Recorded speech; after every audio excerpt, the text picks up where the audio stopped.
Good morning friends. இன்னைக்கு நம்ம January 16க்கான news paper தான் பார்க்க போறோம். India's goods export dip 1% in December, trade deficit narrows to 3-month low அப்படின்னு இருக்கு.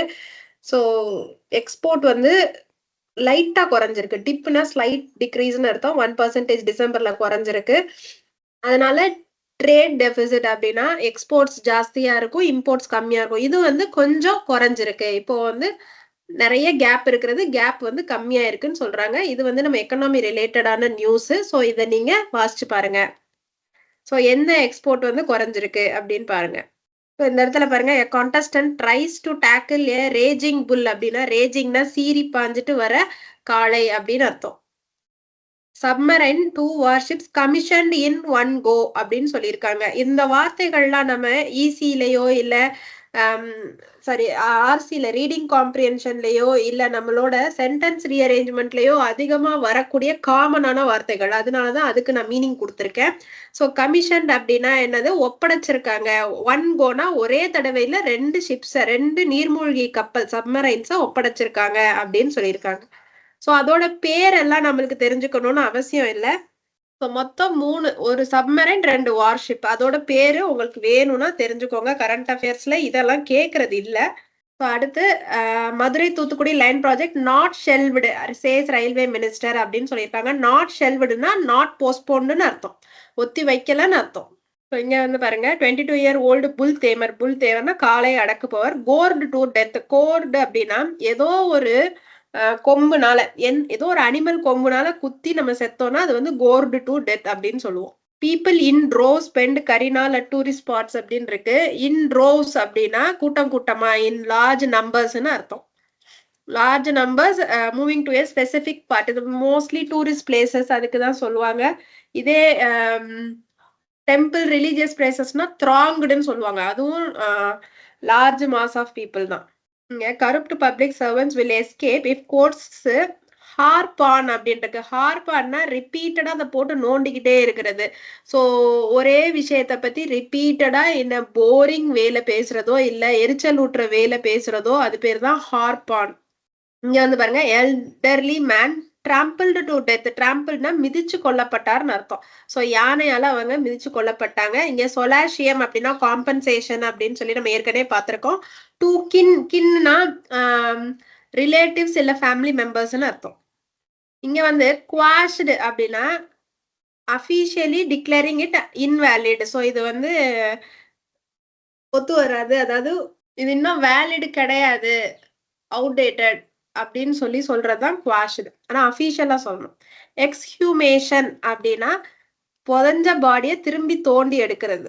ஸோ பரோ ட்ராஜடி அப்படின்னு இருக்குங்க. இந்த பரோ ட்ராஜடினா என்ன, இந்த ஆர்டிக்கல்ல என்ன சொல்லியிருக்காங்க அப்படின்னா இதை நீங்க கண்டிப்பா வாசிக்கணும். இது வந்து ரொம்ப இம்பார்ட்டன்டான ஒரு ஆர்டிக்கல். இது எதனால இந்த ஆர்டிக்கல் இம்பார்ட்டன்ட் அப்படின்னா என்விரான்மெண்ட் சம்பந்தமாவும் இருக்கு, எம்ப்ளாய்மெண்ட் சம்பந்தமாவும் இருக்கு.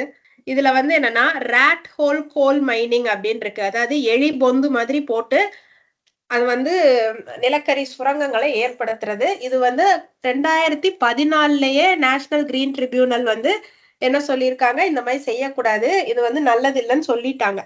ஆனாலும் அசாம்ல இருக்கிற மக்கள் வந்து அவங்களோட குழந்தைங்கள் முதற்கொண்டு இந்த குழியை தோன்றதுக்காண்டி யூஸ் பண்றாங்க. அவங்களுக்கு பே எப்படின்னா எவ்வளவு ஆழம் தோண்டியிருக்காங்களோ அதை பொறுத்து அவங்களுக்கு சம்பளம் கொடுக்குறாங்க. இந்த மாதிரி தோண்டும் போது திடீர்னு அந்த ஓட்டைக்குள்ள இருந்து வெள்ளம் வரலாம், தண்ணீர் வரலாம், உயிர் இழப்பு நிறைய நேர்ந்திருக்கு. இந்த பக்கம் மண் சரிவு வந்து அவங்க வந்து இறந்து போயிடலாம், உள்ளே சிக்கிக்கிறாங்க. இப்ப 2019லயுமே இந்த மாதிரி நிகழ்வுகள் நடந்திருக்கு. இது கவர்மெண்ட் என்னதான் வந்து இல்லீகல் இப்படிலாம் பண்ணக்கூடாது அப்படின்னு சொல்லியிருந்தாலும் மக்கள் அதை கேட்கறது இல்லை. ஏன்னா கோலோட டிமாண்ட் வந்து ஜாஸ்தி இருக்கு. ரெண்டாவது, கவர்மெண்ட் ஏன் இந்த இடத்துல மிஷின்ஸ் வச்சு இது பண்ணல அப்படின்னா மிஷின்ஸ் வச்சு இங்க பண்ண முடியாது. அதனால அவங்க கவர்மெண்ட் வந்து இதை அன்எக்ஸ்ப்ளோர்டா விடுறாங்க. பட் அந்த இடத்துல பொட்டன்ஷியல் இருக்கிறதுனால மக்கள் போய் அதை அவங்களோட கை கோடாலியாலையும் மேன் பவரை யூஸ் பண்ணி அந்த இதை வந்து கோல் இருக்கிற இடத்துக்கு ஓட்ட போட்டு போறாங்க. இது வந்து என்விரான்மெண்ட் வைஸ் பார்த்தாலும் இது வந்து நல்லது இல்லை. ஸோ ஒரு மழைக்கு அடியில ஓட்ட போட்டு போனீங்கன்னா மழையே சரிஞ்சிரும். ஸோ அந்த மாதிரி இது வந்து எக்கனாமிக்கலாவுமே என்விரான்மெண்டல் வைஸுமே இது வந்து அவ்வளோ கரெக்ட் கிடையாது. சேஃப்டி அண்ட் பயட்டி இது வந்து எதை பத்தி அப்படின்னு பாத்தீங்கன்னா, நம்மளோட திருப்பதி தேவஸ்தானத்துல இந்த வைகுண்ட ஏகாதேசி அன்னைக்கு நடந்த நெரிசல்ல இறந்து போன இத பத்தி தான் இந்த இது வந்து நீங்க சும்மா வாசிச்சுக்கலாம். எக்ஸாம் பாயிண்ட் ஆஃப் வியூல தேவையில்ல.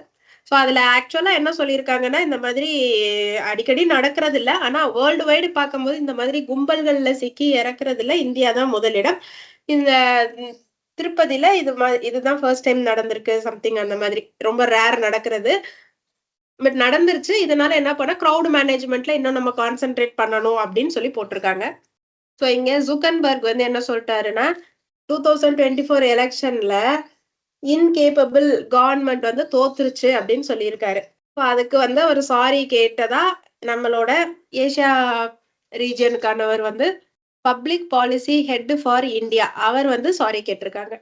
ஸோ இங்க வந்து பாருங்க இம்போர்ட் பில் வந்து ரீஆர்கனைஸ் பண்ணியிருக்காங்க, சம் அட்ஜஸ்ட்மெண்ட்ஸ் பண்ணியிருக்காங்க. ஸோ அதனால ட்ரேட் டேட்டா இன்னும் பயங்கரமா பேக் டு ஃபார்ம் வர்றதுக்கு வாய்ப்பு இருக்கு. ட்ரேட் டேட்டா இன்னும் ஸ்ட்ராங் ஆகுறதுக்கு வாய்ப்பு இருக்கு. ரோபஸ்ட்னா strong. So Aditya Birla fashions வந்து ஈக்விட்டி வழியா $500 மில்லியனை திரட்ட போறாங்க. லார்ஜ் ஸோ வெளிநாட்டுல கடன் கொடுத்ததை வசூல் பண்ற விதமா ட்ரம்ப் வந்து எக்ஸ்டர்னல் ரெவென்யூ சர்வீஸ் அப்படின்னு ஒண்ணு கொண்டு வர போறாங்க. ஸோ அந்த டிபார்ட்மெண்ட் ஒரு புது டிபார்ட்மெண்ட்டே கிரியேட் பண்றாங்க. அது எதுக்காகனா to collect tariffs, duties and all revenue from foreign sources. Foreign சோர்சஸ்ல இருந்து கலெக்ட் பண்ண வேண்டியதெல்லாம் கரெக்ட் பண்றதுக்காண்டி இந்த டிபார்ட்மெண்ட்டை கொண்டு வராங்க. ஸோ இங்க வந்து பாருங்க, so TRAI eyes cost cut for public wifi hotspots. So public wifi ஹாட்ஸ்பாட்ஸ்க்காண்டி அதுல வந்து நிறைய ரேட் சார்ஜ் பண்றாங்க. அதை வந்து குறைக்கிறது சம்பந்தமா யோசிச்சுட்டு இருக்கு. ஸோ ஹை சார்ஜ் பண்ற டெலிகாம் ஆப்ரேட்டர்ஸை ரிமூவ் பண்ணிடலான்னு பார்த்துக்கிட்டு இருக்காங்க. டு பேர் அப்படின்னா பிஏஆர்இ பேர்னா டு ரிமூவ் சம்படி அப்படின்னு அர்த்தம். அடுத்து நான் பாருங்க, Singapore president Mr Tharman Shanmuga Ratnam அவங்க வந்து நம்மளோட கான்ஃபெடரேஷன் ஆஃப் இந்தியன் இண்டஸ்ட்ரி அதோட ஃபார்மர் டைரக்டரான தருண் தாஸுக்கு ஹானர் கொடுத்துருக்காங்க. அடுத்து 2025 பாஃப்டா அவார்ட்ஸுக்கு ஆல் வி இமேஜினஸ் லைட் அந்த படம் வந்து நாமினேட் ஆயிருக்கு. ஸோ நம்மளோட வேர்ல்டு ரேபிட் சாம்பியன் சொல்லக்கூடிய ஹம்பி அவங்க வந்து நார்வே விமென்ஸ் செஸ்ஸுக்கு வந்து எலிஜிபிள் ஆகி அதில் அவங்க பார்ட்டிசிபேட்டும் பண்ண போறாங்க. இன்னைக்கு வேர்ட் ஆஃப் த டே வந்து பாருங்க, ரோடாமன்டேட். ரோடாமன்டேட் அப்படின்னா என்ன அர்த்தம்னா செல்ஃப் பிரைஸ், அதாவது தற்புகழ்ச்சி பண்ணிக்கிறது. The minister's rodomontade was widely parodied. Parodied அப்படின்னா நம்ம வந்து அதை கலாய்க்கிறதுன்றதுதான் parodied. இதோட என்னோட நியூஸ் முடிஞ்சது ஃப்ரெண்ட்ஸ். தேங்க்யூ.